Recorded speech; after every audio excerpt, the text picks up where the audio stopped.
My cousin Iris had been living in this quiet little corner of western North Carolina for almost a year. She split her time between working at a food co-op and doing freelance photography gigs, mostly portraits and artsy nature shots. We'd never been super close growing up, but once I transferred to a college in Tennessee, we started talking more, texting here and there, sending each other weird memes or random TikToks. It wasn't deep, but it was something. So when she invited me to spend spring break with her in a cabin she'd rented through some low-tech off-grid community board, I didn't hesitate. I had no big plans, and the idea of disappearing into the woods for a few days sounded perfect. She made it sound like a retreat. No Wi-Fi, no signal. Just books, food, and trees. It's good for the brain, she said. We drove out together in her dented Subaru, music playing low as the road narrowed, pavement fading into gravel. The last stretch wound through a thicket of bare trees and opened near a small ranger station. That's where we left the car. Iris said the cabin wasn't reachable by vehicle. We had to hike in. The trail wasn't official, not on the maps, no signs pointing the way.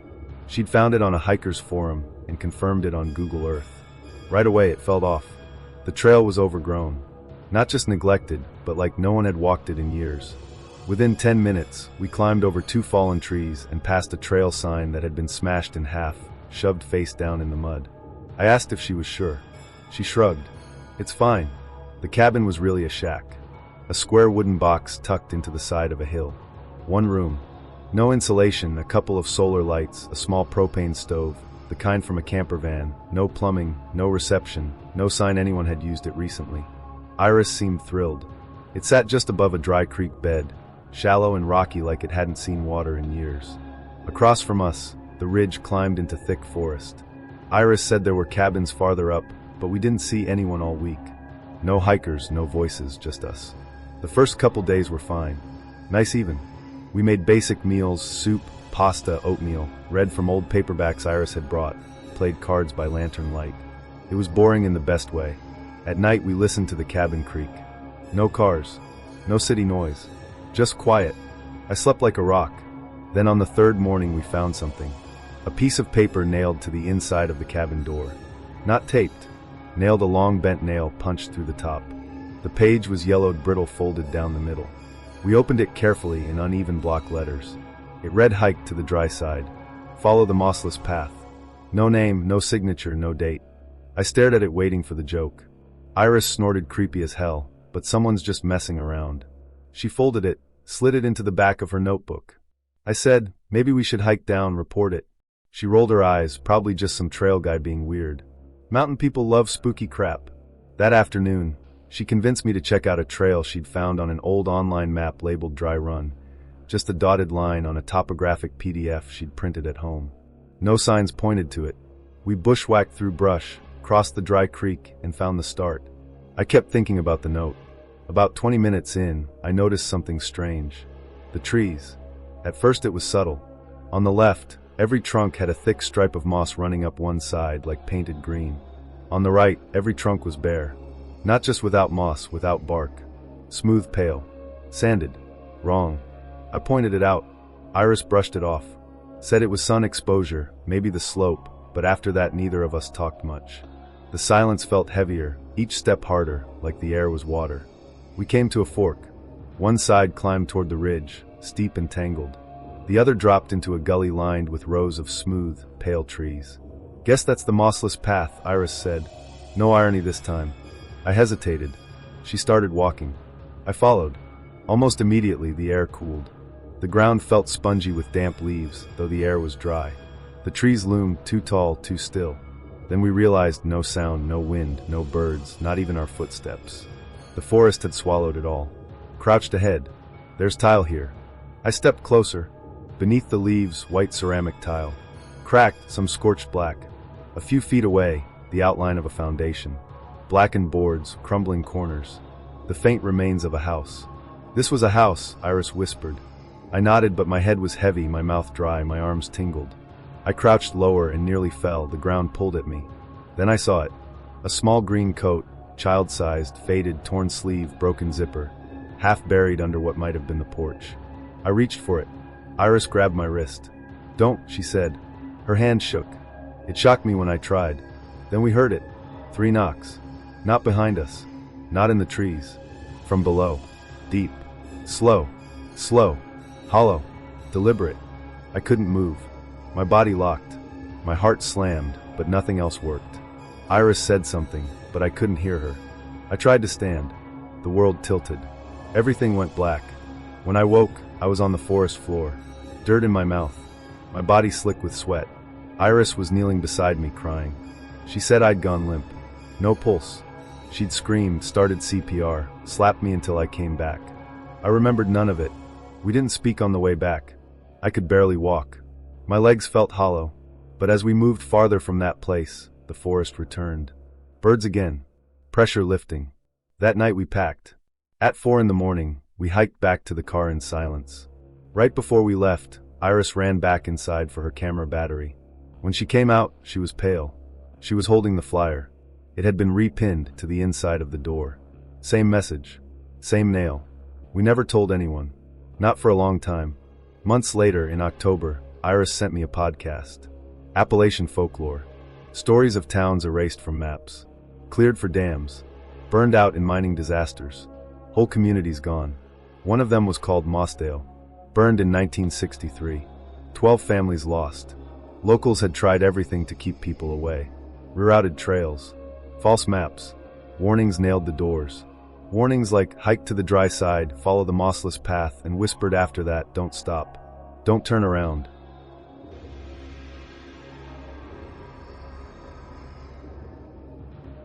My Uncle Ron had this old cabin way out in the Blue Hollow Mountains. Deep woods, no neighbors, no cell signal, and no streetlights. Just a narrow dirt road curved up forever, and eventually disappeared behind trees that looked like they had not been touched in decades. Once you were there, that was it. You did not see another house, not even a porch light in the distance. The place stood alone, perched on the slope like it had grown out of the mountain itself. Ron had built it himself back in the 70s. He liked to remind people of that. And it had a weird charm. 3 levels stacked on top of each other, like someone kept adding floors whenever they had free time. The top level was just a loft with a tiny bedroom and a wooden balcony. The middle level had a kitchen, living room, and another bedroom, and the basement, well, that was the odd part. It was set into the hill, so it had a door that opened straight out onto the slope. That level was always kind of ignored.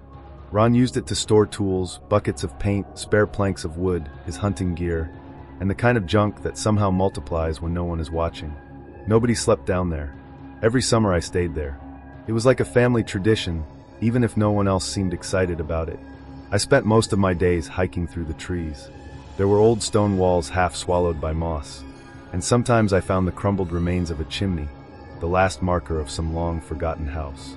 I loved that part, the mystery of it, but at night it was like something shifted. Not just in the trees, in the house. It started slow.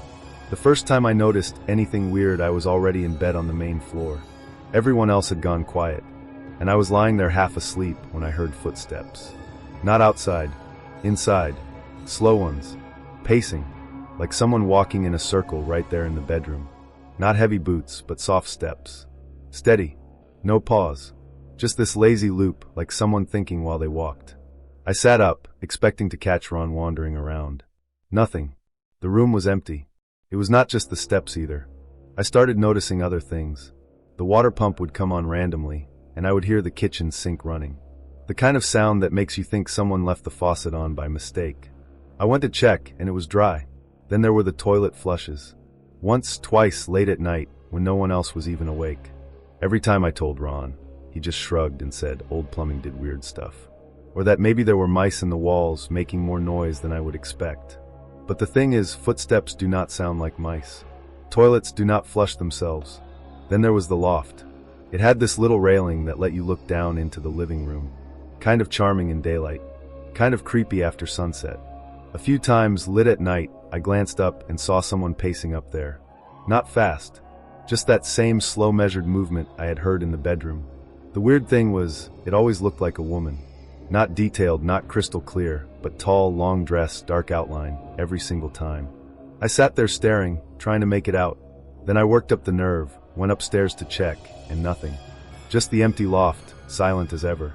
I told myself it had to be the lantern light, but there were not any lights shining into that loft. No headlights. No street lamps, just black trees and darkness outside. No way for a shadow to move like that. Still, I did not let it get to me, not really. I just told myself cabins do strange things. Old wood creaks, lights play tricks, and brains fill in the blanks. But the bathroom, that is where things really turned. It was tucked off the main floor, close to the kitchen. Nothing fancy, tiny mirror, old tiles, weak water pressure, but it always felt off. When I was alone, I heard sounds coming from inside, soft voices. Too quiet to understand, but just loud enough to catch the tone. Sometimes it sounded like people whispering to each other. Other times it was a low humming, like a kid keeping themselves company. One night I was in the shower when the door handle started rattling. Not just once, over and over, then banging louder, harder. It shook the whole frame like someone was trying to tear it open. And then, even with the latch set from the inside, the door burst open, and I swear this scream ripped through the room. High-pitched, sharp, like it sliced through my skull. I dropped the shampoo bottle, slipped on the tiles, scrambled out dripping wet and breathless. Ron came running when he heard the commotion. I told him everything, every single detail. He did not laugh. He did not say I was being dramatic. He just looked at the door for a long second, then said something about wind pressure and faulty latches. But I knew. I knew I had locked it. Not long after that, my cousin Nate, 10 years older than me, moved out. He had been staying there off and on, using the basement as his room, though he never talked about it. Once he was gone, I begged Ron to let me move down there. I thought, hey, my own floor, no one walking past my room, more space, more privacy. Perfect. Ron did not love the idea. He said the basement was cold and musty, that I would not like it. But I insisted. He gave in. I cleaned the place from top to bottom. I scrubbed the walls, opened the tiny window to let in air, put up new curtains. I painted the walls this pale gray blue, something soft. I rearranged old furniture until it felt like mine. I even brought down a rug and a lamp from the attic. I wanted to believe it was a fresh start, that whatever weird energy had been upstairs would not follow me down. When I brought it up to Nate a few days later, half joking, half fishing, he gave me this look and said, just keep an ear out for the little girl down there. She likes to laugh. I laughed it off, but something about the way he said it stuck. It was not a ghost story tone. It was too casual, like he was not warning me, just stating a fact. I tried to forget about it. Then, maybe a weekend, my friend Riley came over for the weekend. We were sitting on the basement floor with a bowl of chips between us, talking about school, music, whatever. She got up to use the bathroom and closed the door. Maybe 30 seconds later, she called out, okay, haha, very funny. I just stared at her voice through the door. What? She opened it looking spooked. I heard laughing right outside. That was you, right? I had not moved. She did not sleep over. She said the whole place gave her the creeps and left around 9, even though it meant a long drive back. I did not blame her. A few days later, I was back in the shower down there. Just a normal night. Steam on the mirror, water echoing in the small space. And then I heard movement right outside the bathroom. Footsteps on the floorboards. I called out, Ron, no answer. I shut off the water, grabbed my robe, and opened the door. There was again that laugh. Soft. Hi. Too close. Then just behind me, I heard a voice so clear, it made my knees lock up. Are you looking for me? I spun around and saw nothing. No one. I checked the back door. Still shut tight. I opened it just to make sure, and the alarm immediately started blaring. No one had come in. No one had gone out. I ran upstairs, dripping water and shaking so hard I could barely stand. Ron met me at the top of the stairs, already annoyed about the alarm. But once I told him everything, every word, every sound, his face changed. He did not dismiss it. He just said, if it makes you that uncomfortable, do not sleep down there anymore. Later that night, when the house was quiet again, he told me something else. Apparently years ago, Nate had said the same thing, that a little girl's voice had talked to him in the basement. Not a dream, not a joke, not a joke. Just matter of fact, I could not shake it. I called Nate the next day. Asked him straight, why did you tell me about the girl? There was a pause. Then he said, I was kidding. When you were a kid, you used to sneak downstairs and laugh at me. I called you the little girl because of that. My stomach dropped. I never did that, I said. I never came down there when you lived in the basement. Silence. Then a quiet huh. Must have been remembering wrong, and he hung up. That was when things really started to pick up. I would hear her laugh in the middle of the night. Sometimes behind the closet door, sometimes near the window. The bathroom door would creak open by itself. The closet swung open once while I lay in bed, and I just lay there frozen, blanket up to my chest. Then came the night when the basement exit opened all on its own, setting off the alarm system. I had not touched it. Ron thought I was screwing around, but I was not. Eventually, I started calling her Sarah. I do not know why. It made it easier somehow. Like if I named her, I could understand her. Control it. But I could not. Even after I moved out years later, she stayed in my head. Then one evening, out of the blue, mate called. "You were sure," he said, voice low, "that you never came downstairs and tried to mess with me? Never laughed at me, never talked outside my door?" No, I told him never. He paused. Then okay, that was the last time we talked about it.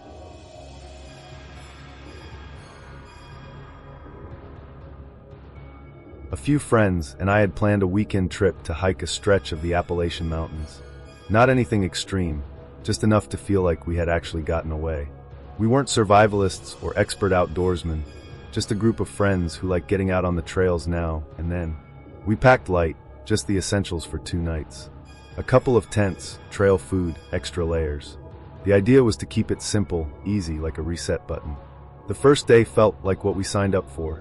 We hit the trail in the morning, followed the markers, and took breaks when we felt like it.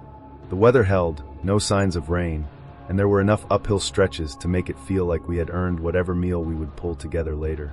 Nothing weird, nothing off, just trees, dirt, laughter, and the occasional sarcastic complaint about someone's backpack being heavier than everyone else's. By the time the sun started dipping behind the hills, we had found a small, flat space a little ways off the trail that looked good enough for camp. It wasn't a proper campsite, just a wide patch of leaf-covered earth that didn't feel like it would flood if the weather turned. We set up the tents, got the little stove going, and made dinner. Some packaged noodles, trail mix, jerky. Nothing glamorous, but it tasted fine when you're that hungry. We ate, passed around a bottle someone had smuggled into their gear, and sat around joking about how we would probably all freeze to death because no one remembered an extra tarp. It felt normal, better than normal. It felt like the kind of night that ends with a dumb ghost story, and everyone falling asleep halfway through someone's sentence. Then Joel said he had forgotten the deck of cards. We had left a few things behind earlier, non-essentials we didn't feel like carrying until we found our camp spot. There was a spot off the trail about a mile back where we stopped for lunch, and he had stashed the cards in a side pocket of his pack there. He wanted them now. Said he needed something to help wind down, and he was too restless just sitting around. The rest of us gave him a little crap for being forgetful, but no one actually told him not to go. I think we all figured it was fine. Plenty of light left, and the trail was familiar. Joel asked if someone would come with him, and I said sure without thinking much of it. Just figured if he was slipping or something happened, it would be better to have 2 people out there. We started walking. It got darker quicker than I expected. The woods felt denser heading back the second time, even though it was the same path. I remember the trail looking narrower, like the branches on either side had leaned in just a little more. We didn't talk much on the way. Joel wasn't cracking his usual jokes, and I was too focused on not tripping over roots in the half-light. When we got close to the spot where we had left the gear, Joel slowed down. Then he just stopped walking altogether. He was staring into the clearing ahead, frozen. I asked what was up, and he shook his head but didn't say anything right away. Then he said, kind of flatly, that he didn't like this part of the woods at night. Said it gave him a weird feeling, like being watched. I laughed, just to break the tension, and told him I would go get the cards and be right back. He didn't stop me, but just as I stepped forward, he said something else.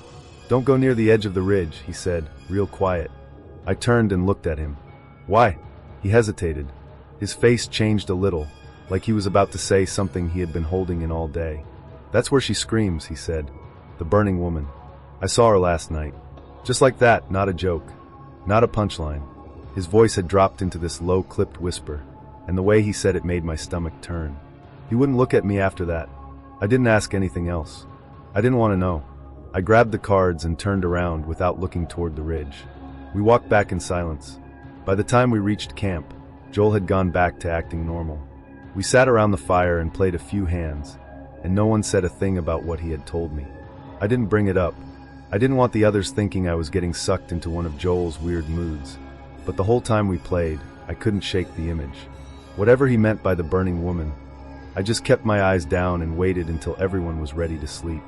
I zipped myself into my tent and lay down, hoping exhaustion would do the trick. At first, I slept. At least I think I did. But something woke me up. There wasn't a sound. Just a shift in the air. And then that smell. At first I thought the fire had flared up again. It smelled like burning wood, but thicker. More chemical. I sat up, confused, and unzipped the tent flap. Joel was already outside, standing completely still and staring toward the ridge. I stepped out and joined him. The air hit me like a wall. That smell, it wasn't just wood, it was hair. Singed. Acrid. Then it changed again. Flesh. Burning flesh. It was so strong I gagged. Tried to swallow it down, but the taste clung to the back of my throat. I remember wiping my mouth and looking at Joel, but he didn't move. Just kept staring, like he was waiting. Then Marcus came stumbling out of his tent. He looked wild. Shirt soaked in sweat, face pale, eyes darting around like he didn't recognize where he was. He said, I kept hearing it. Screaming. In my sleep. It wouldn't stop. Hearing that froze me. I hadn't heard anything. Just the smell. The silence had felt so deep I thought my ears were playing tricks on me. But Marcus looked destroyed. Like whatever he had dreamed had drained something out of him. We didn't say anything else. Just stood there. Waiting. And then it happened. The scream cut through the trees like a blade. High-pitched, raw, human, but not fully. It didn't sound like someone calling for help. It was a scream from someone in pain, but drawn out in a way that didn't make sense. Like it was being pulled from the body by force. It came from the ridge, exactly where Joel had said. No one moved. The sound went on and on too long. My ears rang. I felt like my entire body locked up. Joel didn't flinch. Marcus looked like he wanted to run, but didn't know which way to go. I couldn't breathe until the scream finally stopped. Then came silence again. Not peaceful. Oppressive. The kind that wraps around you and waits. We sat by the fire the rest of the night. None of us said a word. When morning finally came, everything looked normal again. The woods didn't look threatening. The air was cool. No smell. No sounds, but something had changed in all of us. We broke camp fast, packed like we were late for something. No one joked. No one dragged their feet. Every step away from that ridge felt like peeling off a layer of fear. But the feeling didn't really go away. Not even when we got back to the car. Joel and Marcus didn't talk much on the drive. I think we were all trying to act like it hadn't happened, like maybe we had been tired or spooked or imagined it. But I knew we hadn't. Even after I got home, the smell wouldn't leave me. I scrubbed everything, washed my clothes twice, showered until the water went cold. Didn't matter. The scent would creep back in. Burning hair, scorched skin, not constant, just flashes. Enough to make my stomach flip. That night, I didn't turn off the light. I didn't sleep. Every time I closed my eyes, I would hear the silence again. That terrible thick silence, and I would wait for the scream. I never went back to the Appalachians after that, didn't need to. One night on that ridge was more than enough.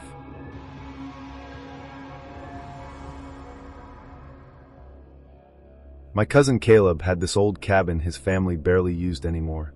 It sat up on a ridge past a few dead-end gravel roads, and a couple hours past the last place you could get cell service.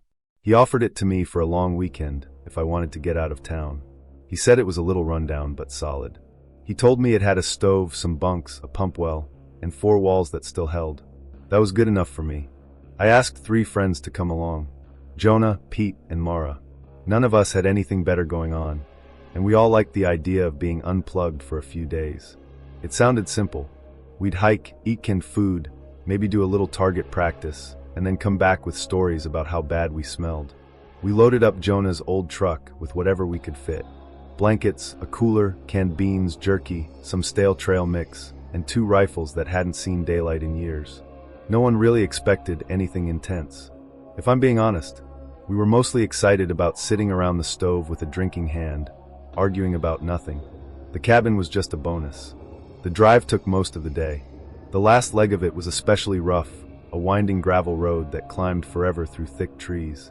They were pressed so close together it felt like the forest was trying to grow over the road and reclaim it. At one point we reached a fork where the GPS said to go left, even though that road looked like something a logging truck abandoned a decade ago. Jonah hesitated and asked if we were sure. I said, yeah, that's what the map shows. So we took it. Should have been a red flag right there. By the time we got to the cabin clearing, the sun was already going down. The place looked like it had been fordone. Pine needles covered the roof, and the porch creaked like it was protesting our arrival. But it was standing, and the air smelled clean. None of us said it out loud, but we all kind of looked at each other like, yeah, this'll do. We were too tired to explore much that first night. We got the fire going, cooked some beans, and played cards on the floor while Ranger, Caleb's wiry, restless dog, sniffed the corners like he was looking for something. The only weird moment came when I stepped outside to get more wood. I remembered Caleb saying if we needed water, there was a spring down the ridge. He told me to just follow the blazes on the trees.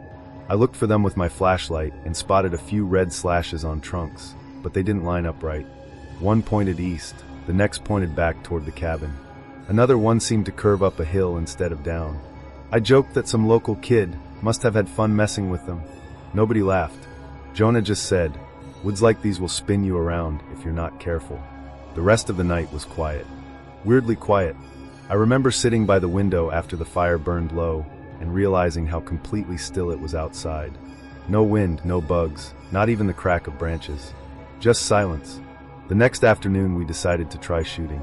Behind the cabin there was a narrow trail that dipped into this thick patch of mountain laurel. We figured we'd scout out a clearing beyond it, so we split up a little, staying within shouting distance. That's when I noticed Mara lagging behind. She'd been talking nonstop that morning, teasing Pete, making fun of Jonah's hat, but now she was just still. She wasn't looking at us. Her flashlight was pointed down this slope off to the left toward a stretch none of us had walked near. She stood stiff, shoulders tight, like her whole body was listening. I called her name. She startled hard, like someone waking up mid-dream. Then she rushed back toward us and muttered something about seeing a deer. She said it moved fast, just for a second, but I saw the way her hands shook when she clipped the flashlight back to her belt. She wasn't scared of a deer. That night is when things really started to turn. It was late, maybe 2 in the morning, when Ranger started growling. Not barking, not whining, just growling, low and steady, like he'd locked onto something he didn't want to warn off, just keep eyes on. He was standing in the center of the room, facing the back wall head low. His fur was bristled all along his spine. Jonah tried to get him to settle, and even offered him jerky, but the dog wouldn't move. When Pete stepped closer, Ranger bared his teeth and snapped, not at us, not really, just at the air near the door. I grabbed the rifle and opened the door. Everything outside looked normal at first. The fire pit still glowed, and the trees stood where we left them. But Jonah, who had followed me out, stiffened and pointed toward the tree line. That's when I saw it. There was something standing between the trees, tall, taller than any person, and completely still. The kind of still that makes your brain itch because nothing living should be that motionless. The branches above it bent outward, like they were pressed aside by its height. It didn't move, didn't sway. Just stared. I don't know how long we stood there. Long enough for the others to come out. Long enough for Pete's flashlight beam to sweep over it. That's when I saw the shape. Limbs too long, torso too narrow, standing upright, but stretched like it had been pulled into a form it didn't quite belong in. Jonah was the first to bolt. He didn't say a word. He just turned and ran inside. Mara was right behind him. Pete stepped back toward the porch, mumbling something that didn't make sense. I stayed for another second, maybe 2. I saw it shift. Not a step, not exactly, but when I blinked it was farther into the trees. Still watching. Every time we looked it was in a new place, just enough to remind us it was still there. No sound, no warning, just quiet movement. We sat up the rest of the night, too scared to talk above a whisper. Ranger paced nonstop. The thing never came closer, but it didn't leave.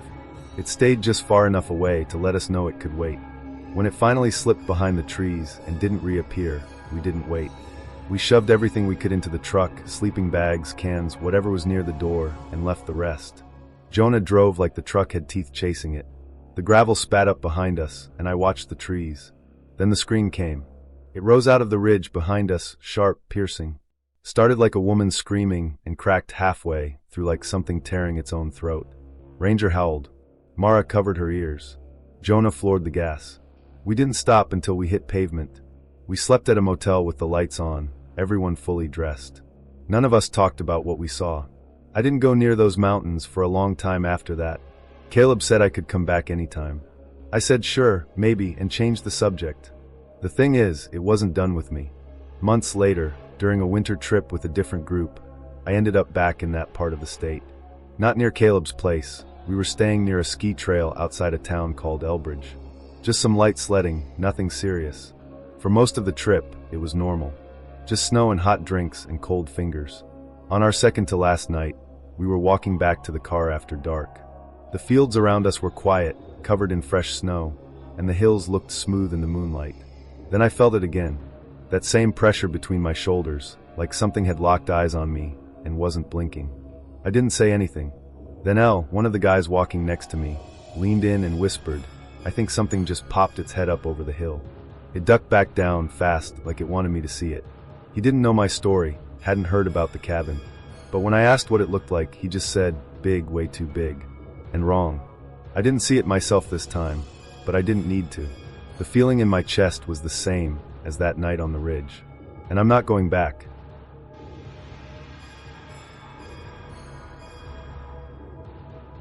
That summer, I went up to stay in the Blue Hollow Range. I was helping my Uncle Eli with whatever needed doing around his old ridge cabin. It sat high up, far from anything modern. All rough timber, a tin roof sagging under the weight of years, passed with whatever scraps he could find. The kind of place that looked like it had always been there, leaning slightly, like it was tired of standing. Eli worked in town most of the week. He only made it up on weekends. So he asked me to keep an eye on things. Do small repairs, chop wood, haul supplies whenever I went into town. Mostly just be there so the cabin wouldn't sit empty too long. It was quiet up there. Not peaceful quiet, waiting quiet. The trails were narrow, cut into the slope by old logging wagons. The trees pressed in close. Sometimes you slowed down without meaning to, not because you were tired, but because it felt like something was around the next bend, and you weren't sure you wanted to see it. The hollows below filled with shadow by mid-afternoon. And once the sun dipped, the ridge sealed itself off from the world. People in Bell Ridge, the little town down the mountain, had their own ways of talking about the place. Everyone had a story, or if they didn't, they knew someone who did. They didn't tell them like ghost stories. No campfire tone. They just slipped them in, flat and casual, in the middle of ordinary conversations.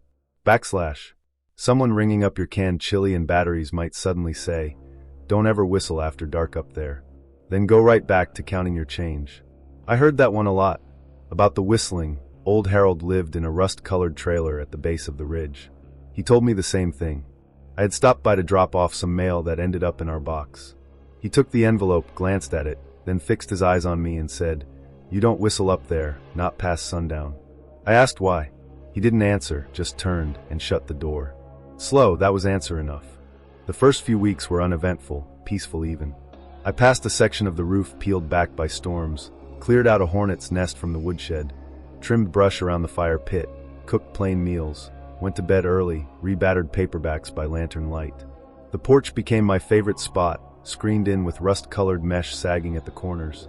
I'd sit out there with a blanket and a mug, tuning the radio until it found a station, sometimes distant country ballads, sometimes static heavy news. At night I felt alone, but not lonely, like the mountain had made space for me, like I was borrowing something that wasn't mine, but was allowed as long as I followed the rules. Then Jay showed up, my cousin, 15 years old, restless, loud, always grinning like he was 2 steps ahead of you. He brought along his friend Callum. Lanky, nervous smile, carrying way too much Mountain Dew in his backpack. They arrived unannounced one Friday. Jace looked proud of himself. They wanted to camp outside, sleep under the stars. I told them no. I wasn't dragging blankets in tents out there for raccoons to ransack our food. They bargained. Could they sleep on the porch instead? Close enough to outdoors. Safe enough for me not to worry. I said fine. That night they whispered and giggled like little kids, daring each other to peek out into the dark. I sat inside reading, lantern beside me, half ignoring them. Around 11 the banging began, not knocking.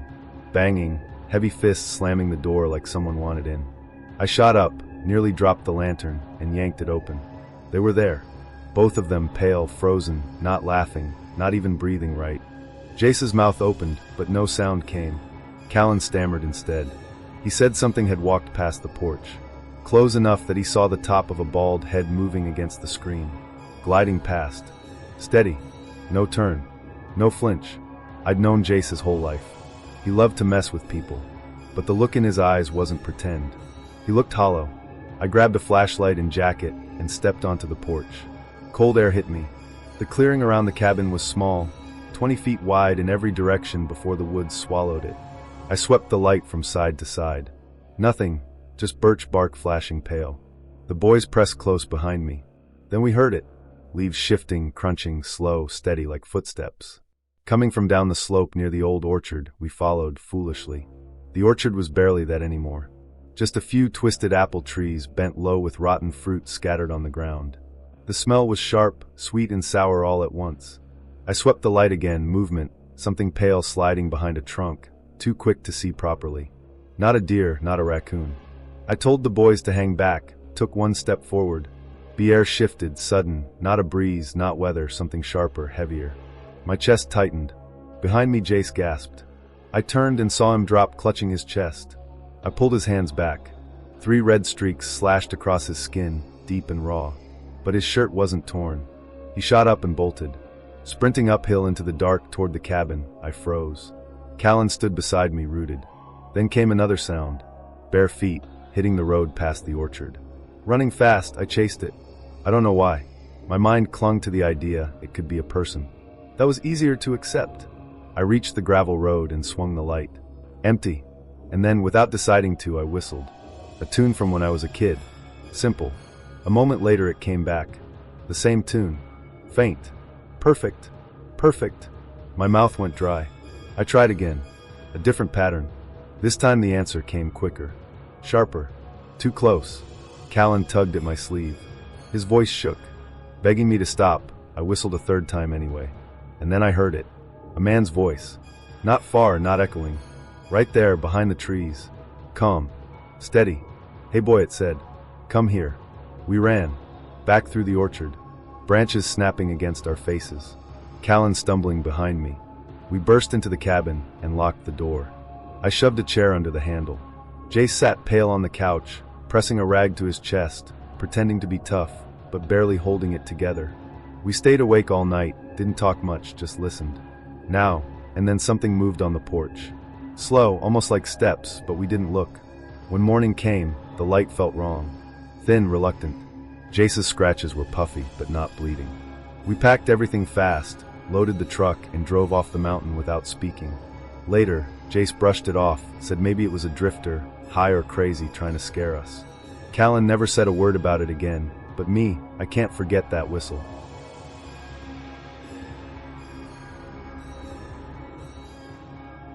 We're up there for weeks at a time, cutting back brush, moving fallen trees, fixing switchbacks, hauling out rocks. Hard work, yes, but not complicated. And I liked the solitude. The mountains folded into themselves until it felt like we were the only people left in the world. By the 3rd week, we were in a groove. The crew had our routines down. Our camp was a ring of canvas tents set up around an old ranger station that probably had not been used for 40 years. Place was half collapsed, moss growing inside the walls, but it made a good spot to store gear and stay dry. A narrow creek ran past the edge of camp.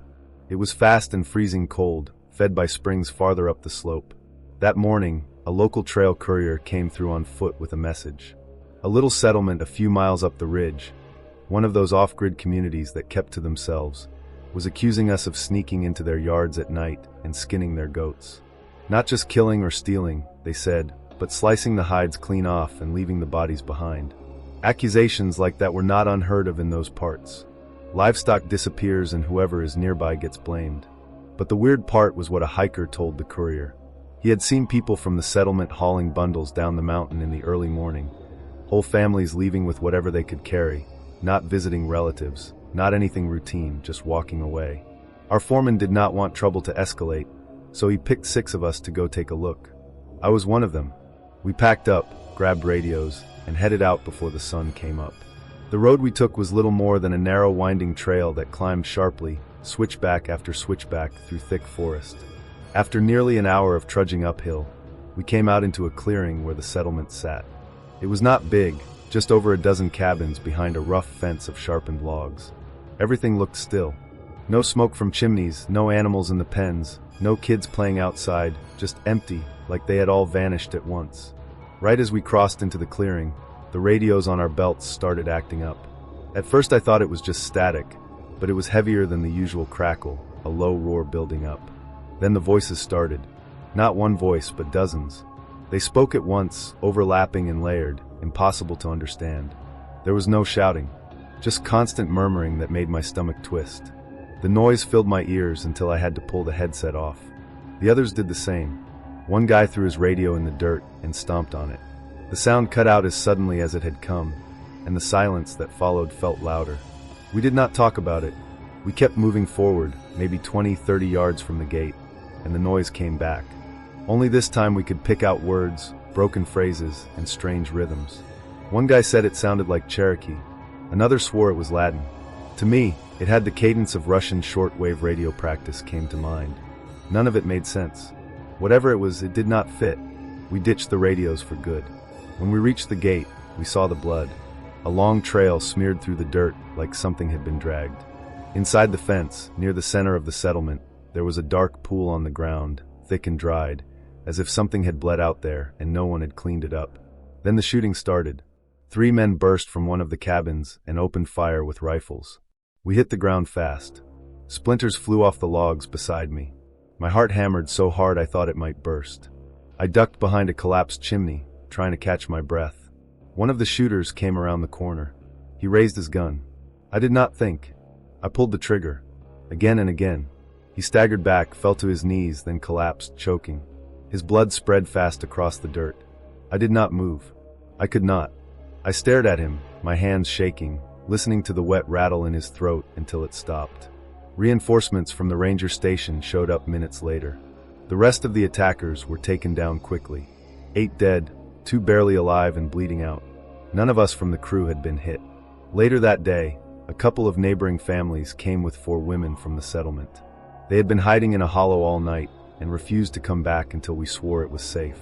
They looked half-starved and terrified. Through our interpreter, they began to talk. The men in the settlement, they said, had been preparing for something, an ambush. They believed they were going to be rewarded for it. Not paid rewarded, but the reason the women had fled was what happened the morning before. At sunrise, they had seen something walking up the wagon road. A man, or something that looked like one, but without skin. Muscles and tendons were bare, glistening, no hair, no eyes. His jaw hung open, and his guts spilled from a split that ran down his belly. They described limbs that moved wrong, like a puppet handled by someone who did not know how joints worked. His head wobbled on his neck and rolled loosely from side to side. His breathing sounded like someone drowning, wet, labored, bubbling. The men of the settlement grabbed guns and tools and ran out to face him. They shot until pieces flew off. But he did not slow down. He did not even flinch. When they were out of ammo, he opened his arms like he was welcoming them and screamed. The scream blew out eardrums, burst blood vessels, made some of the men collapse. Then the figure turned into a red mist, and the men who had fallen vanished with it. Just gone. All that was left was the trail of blood we saw at the gate. That was enough for us. We packed up what gear we had and started heading back down before the sun dipped too low. About half a mile from camp, the lead truck slammed on the brakes. Someone up front yelled for us to drop. We bailed out of the vehicles and dove into the brush. At first, I thought it was another ambush, but when the headlights stayed on, we saw it. A horse lay across the track. Its legs had been severed cleanly at the joints, stacked nearby like someone had lined them up on purpose. Its skull was twisted completely around, snapped backward. The flank had been skinned perfectly, no tearing, no mess, just gone. From its belly, a shard of mirror stuck out. It was huge, probably 5 or 6 feet long, wedged deep. The glass caught the fading light like it was lit from within. We did what we were trained to do. We checked for traps, wires, anything mechanical. There was nothing. Just that horse in the mirror. Carved into the exposed skin were symbols. Not letters, not anything I recognized. Our interpreter crouched next to them, whispering to himself. He finally said they reminded him of Farsi, twisted and wrong. The translation he gave us was short, and it sent a chill down my spine. Look, look, don't look, he said. That night our foreman told us we were imagining things. Stress messes with your head, he said. Get some sleep. The report would only mention the gunfire. Nothing else. No one argued. But something had changed in camp. You could feel it. It all fell apart in the shower block. First came the screams. Then 2 guys ran out slipping on the wet floor, pale and shaking.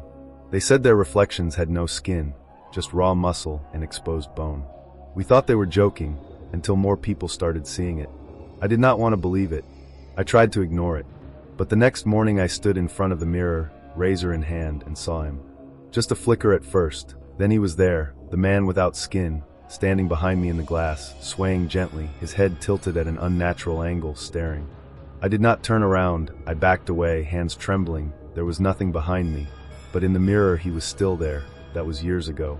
Since then I have not kept a single mirror in my house. I pay a barber once a week, bright fluorescent lights, no reflective surfaces. The last time I tried to shave at home, my daughter walked in. She stopped in the doorway, staring past me. In the mirror he stood next to her. She screamed so loud I dropped the razor. She ran before I could move. Most of the men from that crew are gone now. One got caught under a logging truck. Another was buried in a landslide. 2 more ended their own lives. The interpreter and his entire family were found dead in their cabin. No suspects, nothing stolen, just gone. When I finally sat down and did the math, it hit me. 8 dead, 2 broken. Same as the women said back in that settlement. I rarely talk about this. People think mountain stories are folklore, ghost tales, and campfire nonsense. But I know the Appalachians are old. Older than our maps, older than names. Something lives deep in those ridges that does not forgive trespass.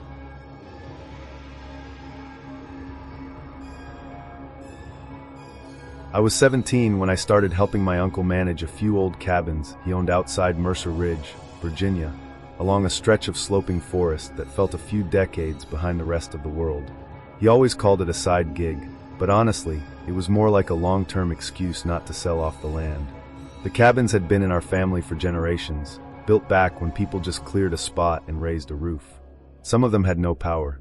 A few didn't even have plumbing. Every Saturday morning, we'd make the drive up in his dusty old truck.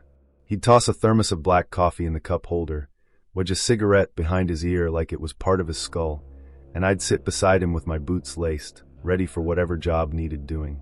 We always had tools rattling around in the back, shovels, pruners, sometimes a busted weed eater that never worked when we needed it. Most of the work was nothing special, clearing brush, cleaning fire pits, topping off propane tanks, that kind of thing. But once summer hit its stride, the forest started to push back. You'd clear a trail one week and come back the next to find it already swallowing itself again. Trees lean a little closer. Roots climb out of the ground like they're stretching. It never felt spooky, just persistent. Like the woods had a memory and didn't appreciate you rearranging things. I liked being out there though. No cell reception, no highway noise, just birds, bugs, and the soft crunch of leaves under your boots. It was the kind of quiet that made your thoughts feel louder. After a few weeks, I started bringing my best friend Caleb along. He was 18, tall, always wore the same ratty ball cap, and didn't flinch at dirt or spiders, which made him my ideal partner for the job. My uncle didn't mind, said it was good for us. Keeps your hands busy and your brain out of trouble, he'd say while lighting another cigarette with the one he hadn't finished. That summer, Caleb and I got into this rhythm. We'd take on whatever chores my uncle gave us, then spend the rest of the afternoon poking around the woods. There were all these old trails out there, half lost, overgrown, barely more than faint lines in the underbrush. We made it a kind of challenge. Find something old, something no one had seen in years. Most of the time we just found junk, glass bottles, rusted tools, the occasional square nail from God knows when. Once we found a boot half swallowed by a tree, like the roots had wrapped around it, trying to wear it. Another time, we dug up this tangle of barbed wire twisted around a stone pillar with no fence, no path, nothing attached to it. Just sitting there like it had been waiting, but none of that stuck with me the way what we found behind Cabin 9 did. Cabin 9 was set apart from the others, further back, deeper into the trees. It had a sagging porch and moss creeping up the siding, windows that looked more like suggestions than actual glass. My uncle always saved that one for last, said it was barely standing but stubborn. That week he wanted us to clear a new path behind it, up the ridge and toward a fire break he remembered from when he was a kid. Thought it might connect the cabins to a spot we could use for firewood. So Caleb and I grabbed the machetes and went in. It was slow going. The laurel and rhododendron were so thick we had to crouch and slice our way forward one branch at a time. It felt like crawling through some kind of green tunnel. The air was thick, and the light dimmed to this strange filtered green that made it hard to tell what time it was. After maybe 3 hours of sweat, cuts, and muttered curses, we broke through. And just like that, we were standing in a clearing. It wasn't big, maybe 30 feet across. But what made it weird was how perfect it looked. The grass was short, soft, like someone had been mowing it. But there were no tracks, no signs of equipment, no animal droppings, no trash, just a flat, even stretch of green, ringed by thick brush. Then we noticed the carvings. Small wooden figures, maybe a foot tall each, stood around the edges of the clearing. Dozens of them, all shaped like people, all kneeling with their hands over their faces, like they were weeping or praying or hiding. Some were old, cracked and gray with weather. Others looked fresh, as if they'd been carved that week. No two were the same. Each had different details, some with carved folds in their robes, others with weird patterns on their backs. Caleb, of course, walked straight over and kicked one. It didn't move, just made this strange hollow sound like knocking on an old cabinet. He laughed. I didn't. At the center of the clearing was a rectangular dip in the earth. Not deep, maybe a couple feet down, but the grass stopped right at its edge. No roots in the soil, no leaves, just bare dirt. And at one end, a slab of concrete stood leaning at an angle, half sunken and covered in vines. Looked like a crude headstone. I brushed it off with my sleeve. Beneath the dirt were carvings, not letters. Symbols. Spirals, triangles, shapes that seemed to shift the more I stared at them. It looked less like writing and more like diagrams. Something technical. Something calculated. We didn't stay long. The air felt thick, like the silence was pushing back. Even Caleb got quiet on the way out, which was rare for him. When we got back to the truck, I told my uncle what we saw. He didn't blink, didn't ask for details, just started the engine and said, "That hollow has been quiet longer than I've been alive. Best leave it that way." But Caleb couldn't leave it. Next morning, he showed up at my front door with a flashlight and a crowbar. "We're going back," he said. "I want to see what's under that slab." I should have said no. I almost did, but the thought of him going alone didn't sit right. So I grabbed my boots and followed him. We reached the clearing just after noon. It looked the same at first. Then I noticed the carvings. They'd moved. Now they were arranged in a tight circle around the depression. All still kneeling, still covering their faces, but they were facing inward toward the pit. Toward whatever was under the slab. I stopped walking. Caleb didn't. He knelt beside the slab and started pulling vines loose with his bare hands. I walked to the edge of the pit, and that's when I saw it. The ground had been disturbed. It wasn't subtle. Someone or something had dug into the center. The soil was piled up at the sides. The slab had been shifted. Not much, just enough to reveal a dark slit between the concrete and the earth. "There's a space under it," Caleb said, crouched beside me, like a hollow chamber or something. I asked how he could tell. He didn't answer. Then we heard it. A dragging sound in the brush, slow, deliberate. Not scurrying like a deer, not the wind. Something heavier. It circled the clearing. We couldn't see it, but we could hear it. Branches breaking, leaves shifting. The soft pull of something big moving in a wide arc around us. Then came two slow knocks, like wood on wood. The sound echoed through the clearing. I whispered, "We need to go." This time he didn't argue. We turned and ran, but the woods had changed. The path we cut was gone. Completely. The laurel was intact, unbroken, like we'd never been there. We tried every direction, got turned around fast. The sun dipped behind the clouds and the forest dimmed. Every tree looked the same. We walked in circles for over an hour. Eventually we hit a fire road and followed it out until we found Cabin 9. We didn't speak, didn't look at each other, just climbed into the truck and drove back down the mountain.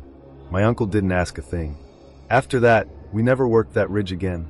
He started giving us tasks on the far side of the property, near the gravel road and the newer cabins. The clearing, we didn't talk about it, didn't mark it on any maps. It stopped coming up. Caleb moved to Ohio the next spring. Got a job, met someone, settled down. I stayed, helped my uncle when I could, kept busy. But I never hiked near that ridge again. Then just last week, I saw Caleb. It was at a gas station off Route 219. He looked tired. Thinner, like he hadn't been sleeping. We chatted for a bit, caught up. Then he asked me something. "Do you ever think about the clearing?" He said I didn't answer. He said he'd been dreaming about the carvings, said in the dreams they were always closer, said he'd tried to go back twice. Both times he found the hollow, but the clearing was gone. No grass, no carvings, just thick brush, tangled roots, and the sound of wind through the trees. I didn't tell him what I'd found last month. One of the cabins, Cabin 6, had a drainage issue. We had someone come check the foundation. While digging, they uncovered something strange wedged beneath the porch. A small wooden carving. Kneeling. Hands over its face. Blackened like it had been scorched. They gave it to me, thinking it was some old folk art. I didn't take it home. I drove it deep into the woods. Left it on a stump where the clearing used to be. Walked away and didn't turn around.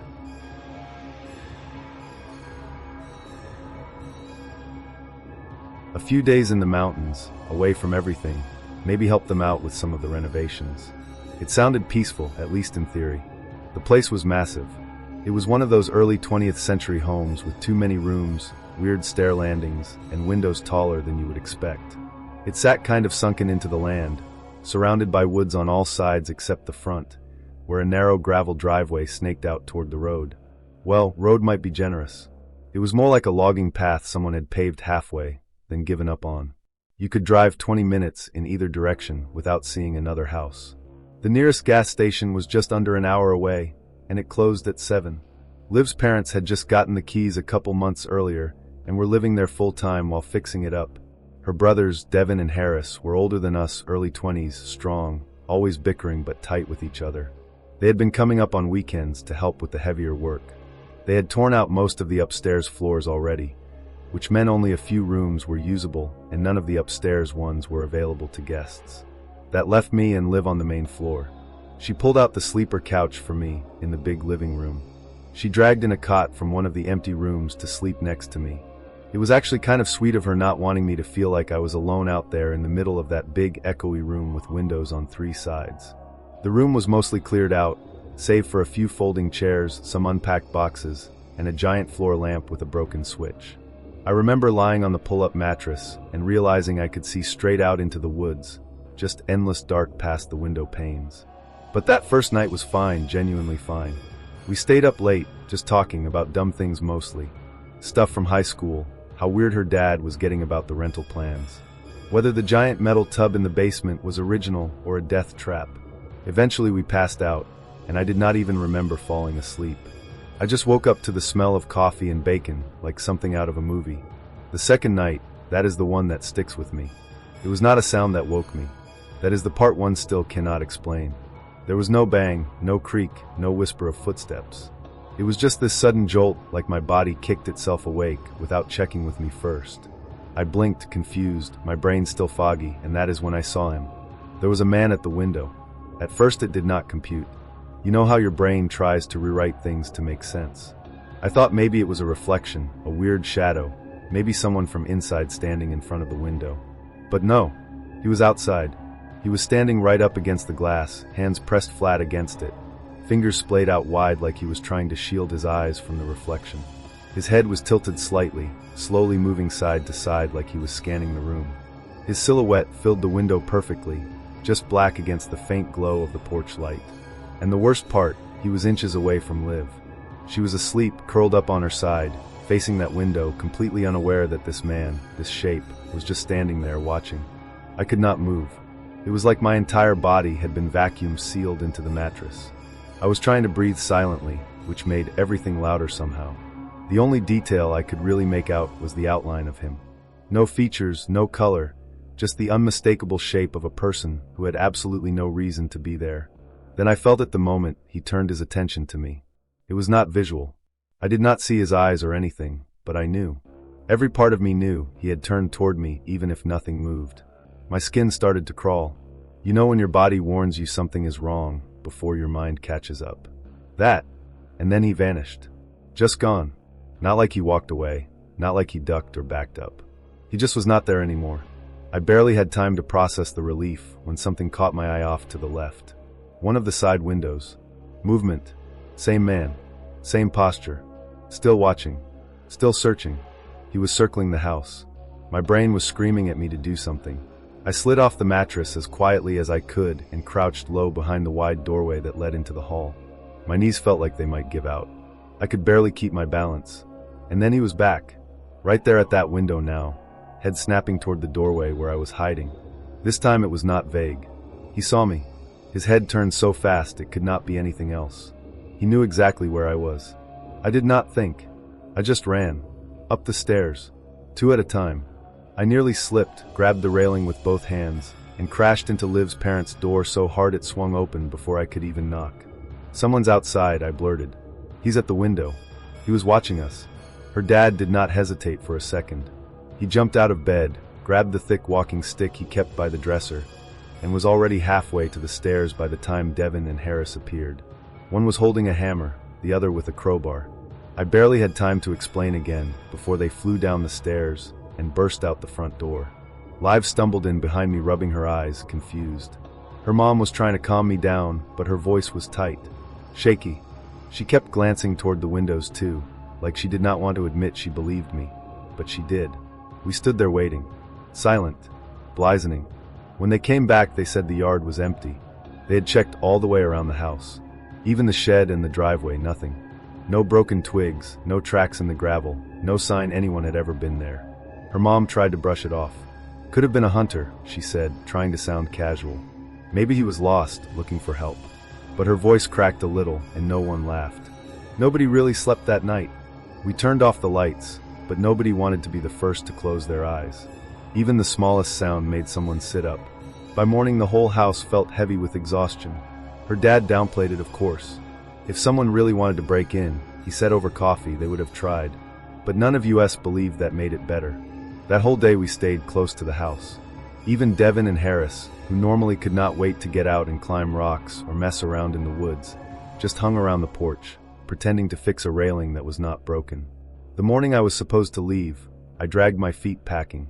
Something still felt off, like I was forgetting something, or like there was something unfinished just hanging in the air. Liv's mom made a big breakfast, pancakes, eggs, the whole thing. She said it was for the road, but I think it was more for comfort. My mom had driven up that morning to come get me. She was waiting in her car, parked just past the bend in the gravel driveway where the trees thinned out. I gave everyone hugs, thanked them, did the whole polite goodbye thing. I was halfway down the walkway when it happened. The horn, 2 long blares, then a short one. Loud, urgent, I froze. My mom has her quirks, but she does not do that. She would never just lay on the horn unless something was seriously wrong. I took off running. As I came around the bend, I saw the car sitting there, completely still. Engine off, door shut, except one. The back passenger door was wide open. My heart shot up into my throat. I sprinted the rest of the way. My mom was hunched over the steering wheel. "Mom," I yelled, yanking the driver's side open. She did not respond. She was breathing, but limp. Eyes closed, head down. I shook her. Nothing. I screamed back toward the house for help. And within seconds, Liv's dad and the boys came tearing down the drive. We pulled her out of the car and carried her back up to the house. She came to about a minute later, gasping like she had just come up from underwater, completely confused. No idea how she got into the car. No memory of pressing the horn. She looked embarrassed when we told her, like she was trying to play it off. "Probably just exhaustion," she said. "I did not eat this morning. Must have fainted." But then she lifted her wrist to check the time. Her watch had stopped. The hands were stuck, exactly at the time the horn first went off. We stared at it in silence. No one said anything, but I think everyone felt it. That shift in the air, like something had brushed past us. Hours later, as we finally drove off through the winding, narrow roads, I glanced over again. The second hand was ticking again, moving like nothing had ever happened.